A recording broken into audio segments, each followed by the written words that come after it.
Welcome back. We're just a few days away now from knowing who's taking home $250,000 in this year's Art Prize. The pieces are spread out at 7 different locations in downtown Grand Rapids, including one right here at the Grand Rapids Art Museum. And this morning I'm joined by Graham Director Dana Friis-Hansen, and he's going to talk about who made the top 10 and how those pieces did. So let's first talk about the situation that we have here at the Graham. You have one piece here. We do. And all sorts of people that are coming here too. Yeah, it's incredible. What's wonderful is that the lines are out the door.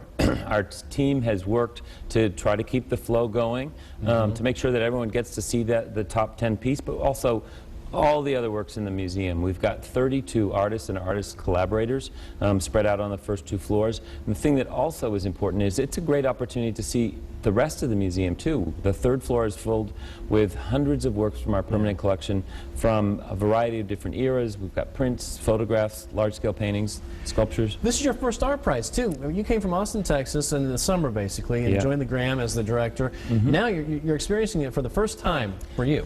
It's amazing. People said, "Oh, fasten your seatbelt.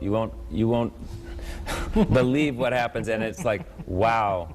I had no imagination, and I love it. I mean, it's a dream to have a museum where what you've got inside, what you can offer people in terms of art, is worth lining up for. And you're really impressed by the fact that people keep coming out too. It is. I was all over town, so seeing places that don't even have top 10 prize winners. The division in Fulton has the UICA, it has the Junior Achievement Building with Site Lab, fascinating pieces, and people are still going out and seeing it. I went over to Carpe Diem Volleyball Court, which has some wonderful things too. So I think it's great that people from Grand Rapids and all the people coming into town are checking out all corners of the city to see the art that they don't get to see on an everyday basis. As somebody who's obviously familiar with artwork, what do you think of the top 10? Well, it's interesting. There's over 27,000 people whose voices are heard, whose votes are made.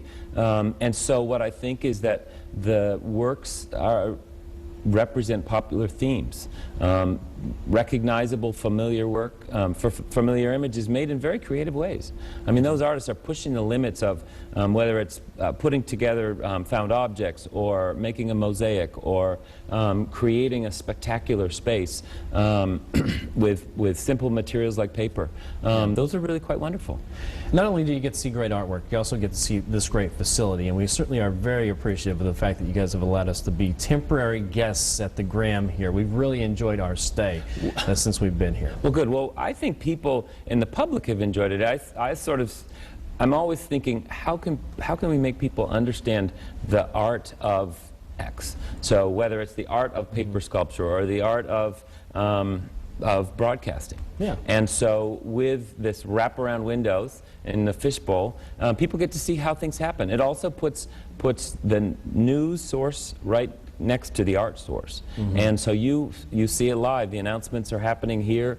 And so it's very exciting to have you here. And for you to be talking about art as much, this is a good sign, because art sometimes gets shoved off into the corner, and I think Grand Rapids, whether it's from the time of the Calder up through Art Prize, it's a very progressive, open-minded city in terms of art, and there's a hunger for it. I'm just glad that you used the words art and broadcast news in the same statement, same sentence. All right, we appreciate you coming in this morning. My pleasure. Thank you Thanks so much. for being here.